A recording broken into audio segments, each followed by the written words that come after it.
তো ফাইনালি 1 মাস থাকার পর আজকে আমাদের চলে যাওয়ার দিন ঘনিয়ে এলো। আর সকালে ঘুম থেকে ওঠার পরে আজকে মনটা অনেক খারাপ। তো হ্যালো গাইজ, আসসালামু আলাইকুম। আশা করি সবাই ভালো আছেন। ইতিমধ্যে জানেন আমরা সাভারে চলে এসেছি, আজ 1 মাস হলো। তো অবশেষে আজকে আমরা এখান থেকে চলে যাচ্ছি। সকালে ঘুম থেকে উঠে ফ্রেশ হয়ে খাওয়া দাওয়া করে আমরা বেরিয়ে পড়লাম। আমার শাশুড়ি, চাচি শাশুড়ি, ননদ সবার কাছ থেকে বিদায় নিয়ে চলে আসলাম। মন তো যেতে চায় না, কিন্তু কি করব, সবারই তো সংসার আছে। আমার ননদ আর শাশুড়ি এসে আমাদের অটোর মধ্যে তুলে দিয়ে চলে গেল। আর এদিকে আমার চোখে ঝাপসা ঝাপসা পানি চলে আসছে। ওরও মনটা অনেক খারাপ আমি দেখতেছি। সব শেষে মন খারাপ নিয়ে আমরা বিদায় নিয়ে চলে আসলাম। এই 1 মাসে আমরা ওখানে অনেক মজা করছি। সেই কথাগুলো বারবার মনে পড়তেছে আর মনটা একটু একটু খারাপ হচ্ছে। আর এইদিকে আবার নতুন শীত নেমেছে, অটোর মধ্যে হালকা বাতাসে একটু একটু শীত করতেছে। আর আমরা হেমায়তপুর থেকে চলে যাব কাঠগড়া, অনেকটাই জার্নি করতে হবে। এভাবে মন খারাপ নিয়ে চলে আসলাম 20 মাইল। একটা অটো থেকে নেমে আবার এখন আমরা অন্য একটা অটোতে উঠবো। এখন একটু শীত তো, তাই বাহিরে অতটা মানুষও নেই।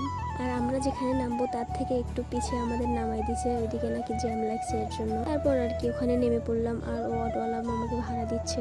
আবার নাকি সামনে একটু হেঁটে যাওয়া লাগবে। আমার তো আর ভালোই লাগতেছে না। প্রথমে আমরা ভেবেছি আমরা বাসে যাব, কিন্তু আমার জন্য আর যাওয়া হলো না। আর এদিকে আমার পিছিয়ে নননটার কথা বারবার মনে পড়তেছে। ওর সাথে ফাজলামি, দুষ্টমি, বাচ্চাদের মতো খেলা।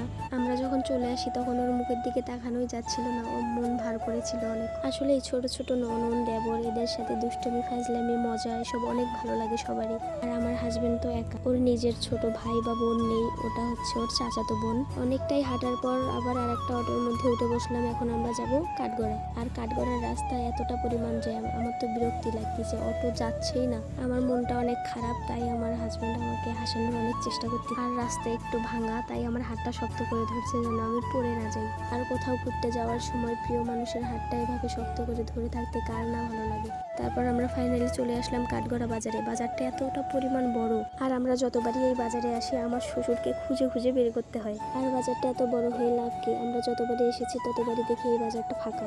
আর এই বাজারটায় সব রকম জিনিসই পাওয়া যায়। আর অনেক ঘোরাঘুরি করার পর আমরা মাছের বাজারে চলে আসলাম। আর এই মাছের বাজারের ম্যানেজার হচ্ছে আমার শ্বশুর। আর আমার শ্বশুর সব রকম ব্যবসা করেছে। আমার শ্বশুর হচ্ছে বিশিষ্ট ব্যবসায়ী। বাজারে এসে দেখে আমার শ্বশুর সেখানে নেই, সে কোথায় জানি চলে গেছে। আর এদিক সেদিক তাকিয়ে খুঁজলাম, তাকে কোথাও দেখতে পেলাম না। কি আর করার, আমার শ্বশুর যেখানে বসে ওইখানে আমরা দুজন বসে পড়লাম, তার জন্য অপেক্ষা করতেছি। আর আমার শ্বশুর হোটেলে গিয়েছিল চা খাওয়ার জন্য, তারপর সে চলে আসলো আমাদের কাছে। আর আমি আব্বুকে বলতেছি, আব্বু বড় একটা পাঙ্গাস মাছ দেন, আমি নিয়ে যাব সাথে করে। আর আব্বু তার কর্মচারীকে বললো বড় একটা পাঙ্গাস মাছ পিস করে প্যাকেটে দিতে। তারপর আব্বু 2টা স্পিরিট দুজনকে কিনে দিল। আমরা ওখানে বসে খাচ্ছি। আব্বুর সাথে ভালো মন্দ কথা বলে আবার আমরা সেখান থেকে বিদায় নিলাম। আমরা চলে আসবো বলে আব্বুরও মনটা অনেক খারাপ ছিল। আর যারা যারা এই কাঠগড়া বাজারটা চেনেন তারা আমার শ্বশুরের দোকানে যাবেন, অল্প দামে পেয়ে যাবেন মাছ। আর বাজার থেকে বেরিয়ে আব্বু আমাদের একটা অটোই তুলে দিল। জানি না আবার কবে যাব হেমায়েতপুর। তো আজকে এই পর্যন্তই, দেখা হবে পরের কোনো ভিডিওতে। সবাই ভালো থাকবেন, সুস্থ থাকবেন আর আমাদের জন্য দোয়া করবেন। আল্লাহ হাফেজ।